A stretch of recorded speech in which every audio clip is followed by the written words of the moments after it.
معروف صحافی ارشد شریف کی میت کینیا سے پاکستان کے لیے روانہ۔ ارشد شریف کو کینیا میں پولیس نے فائرنگ کر کے قتل کر دیا تھا۔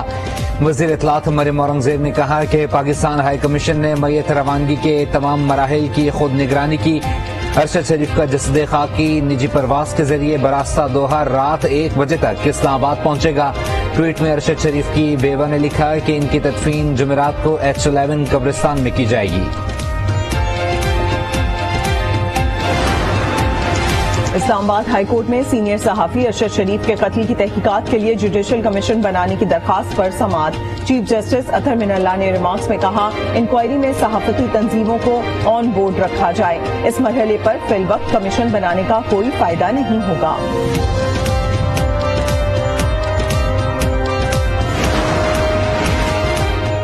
رہنما P T I Fawad Chaudhry کہتے ہیں ارشد شریف کی شہادت پر اہم سوالات اٹھ رہے ہیں۔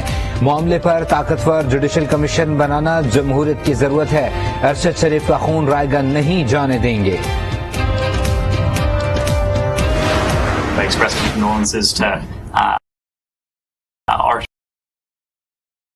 امریکہ کا ارشد شریف کے قتل کی شفاف تحقیقات کا مطالبہ۔ پریس بریفنگ میں امریکی محکمہ خارجہ کے ترجمان نیڈ پرائس کا ارشد شریف کے لواحقین سے اظہار تعزیت۔ کہا، ارشد شریف کا تحقیقاتی کام پوری دنیا کے سامنے تھا۔ عمران خان کی نااہلی کے سوال پر تبصرے سے گریز۔ نیڈ پرائس نے کہا کہ امریکہ پاکستان کی اندرونی سیاست میں خود کو شامل کرنا نہیں چاہتا۔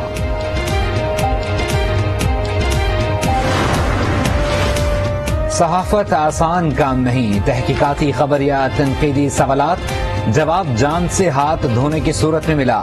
پاکستان صحافیوں کے لیے خطرناک۔ یونیسیف کے مطابق 1998 سے اب تک 90 صحافی قتل کیے گئے۔ 2010 سے 2013 تک انتہائی خطرناک صورتحال رہی۔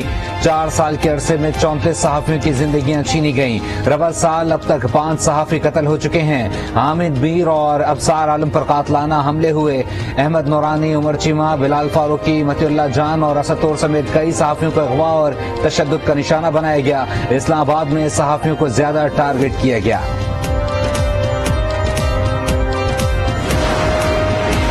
کینیا پولیس کرائی کے قاتل سوشل میڈیا پر ٹرینڈ چل پڑا۔ سوشل میڈیا صارفین کینیا پولیس کے اقدام کی مذمت کرنے لگے۔ صارفین نے ارشد شریف کے قتل پر دکھ کا اظہار کیا۔ B B C, CNN، Al Jazeera, Reuters, DW، Bloomberg سمیت دیگر عالمی میڈیا پر ارشد شریف کا قتل شہ سرخی بنا رہا۔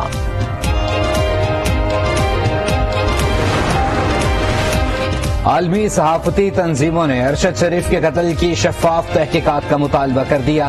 میڈیا تنظیموں نے کہا، قتل میں کئی چیزیں پوشیدہ ہیں۔ فائرنگ کے محرکات کو سامنے لایا جائے۔ جنرل سروس یونٹ آفیسرز پر مقدمہ چلایا جائے۔ قتل کی عالمی سطح پر تحقیقات کرائی جائیں۔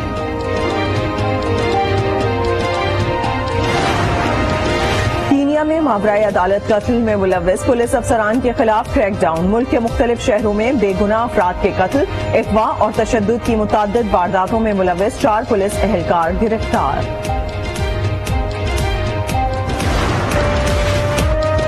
کراچی کے علاقے کلفٹن میں سیلاب متاثرہ بچی کے ساتھ اجتماعی زیادتی کی تصدیق۔ وزیر اعلیٰ سندھ کا ایڈیشنل IG کراچی سے رابطہ۔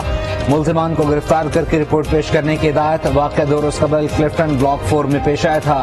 گورنر سندھ نے کہا، اس طرح کی گھناؤنے واقعات قابل قبول نہیں۔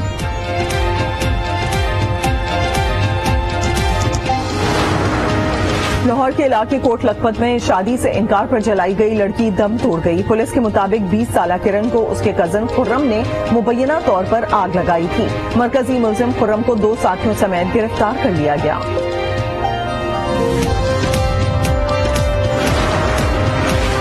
پشین میں انسداد پولیو ٹیم پر حملہ۔ فائرنگ سے ہیڈ کانسٹیبل محمد ہاشم جاں بحق۔ Deputy commissioner Pishin doctor Yasir Khan Bazai کا واقعے کا نوٹس۔ پولیو مہم کے رضاکاروں کی سیکیورٹی سخت کر دی گئی۔ رواں سال کا دوسرا سورج گرہن آج ہوگا۔ پاکستان میں جزوی طور پر دکھائی دے گا۔ محکمہ موسمیات کے مطابق سورج گرہن دوپہر 1:58 پر شروع ہو کر شام 6:02 پر ختم ہوگا۔ سندھ ہائی کورٹ میں کراچی کے مختلف اضلاع کے حلقہ بندیوں کے خلاف ایم کیو ایم کی 6 درخواستوں سے متعلق سماعت، عدالت نے فوری سماعت کی درخواست منظور کرتے ہوئے فریقین کو 15 نومبر کے لیے نوٹس جاری کر دیا۔ الیکشن کمیشن اور دیگر فریقین کو تیاری کر کے آنے کی ہدایت۔ کراچی اور حیدرآباد میں بلدیاتی انتخابات میں تاخیر کے خلاف درخواستوں کی سماعت، سندھ ہائی کورٹ نے وفاق اور سندھ حکومت سے 1 ہفتے میں تحریری جواب طلب کر لیا۔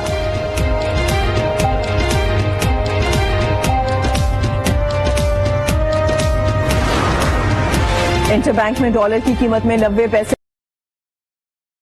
کمی، انٹر بینک میں ڈالر 219 روپے 50 پیسے پر آ گیا۔ پاکستان اسٹاک ایکسچینج میں مثبت رجحان۔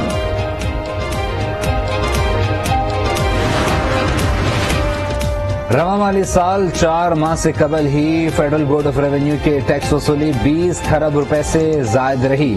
Chairman F B R Asim Bajwa پر امید ہیں کہ رواں مالی سال ٹیکس وصولی کا ہدف حاصل کر لیا جائے گا۔ وفاقی وزیر قانون اعظم نذیر طاہر نے اپنے عہدے سے استعفیٰ دے دیا۔ صدر مملکت کو بھیجے گئے استعفے میں کہا گیا ہے کہ وہ ذاتی وجوہات کی بنیاد پر استعفیٰ دے رہے ہیں۔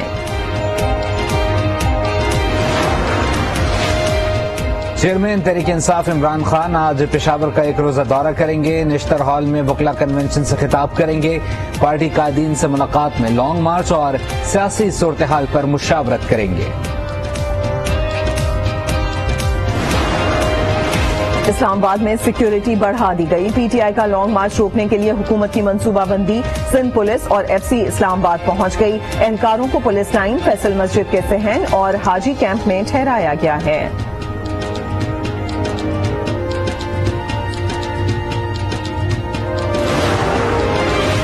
رہنما پی ٹی آئی اسد عمر کہتے ہیں الیکشن کمیشن کھل کر جانبداری پر اتر آیا ہے۔ ہائی کورٹ کی ہدایات کو 4 روز گزر گئے، اس کے باوجود الیکشن کمیشن نے توشخانہ ریفرنس کے فیصلے کی تصدیق شدہ کاپی نہیں دی۔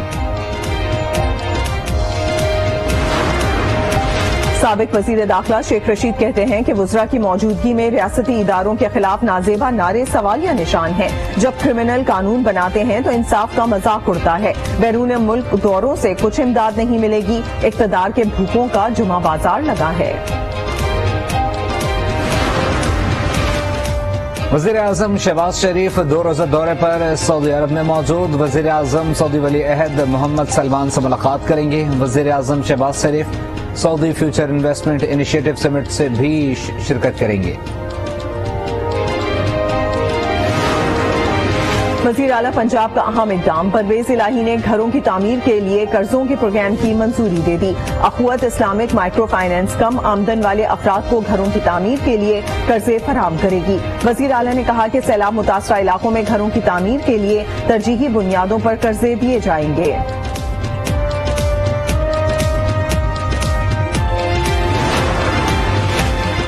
احتساب عدالت لاہور میں آمدن سے زائد اثاثہ جات کیس کی سماعت، حمزہ شہباز کی حاضری معافی کی درخواست دائر۔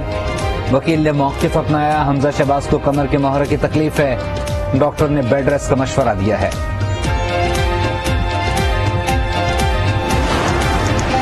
جہلم میں 11ویں جماعت کی 18 سالہ طالبہ کے اغوا اور اجتماعی ریپ کا مرکزی ملزم گرفتار۔ پولیس کے مطابق ابتدائی میڈیکل رپورٹ میں طالبہ کے ریپ کی تصدیق ہو گئی۔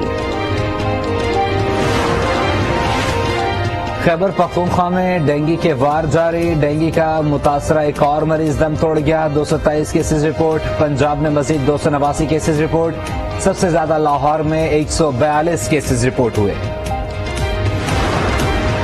رحیم یار خان کے کچے کے علاقے میں پولیس کی کارروائی، 2 مغوی بازیاب کرا لیے گئے، ملزمان فرار ہو گئے۔ مغوی نوجوان فیصل آباد سے تاریخی بھونگ مسجد دیکھنے آئے تھے۔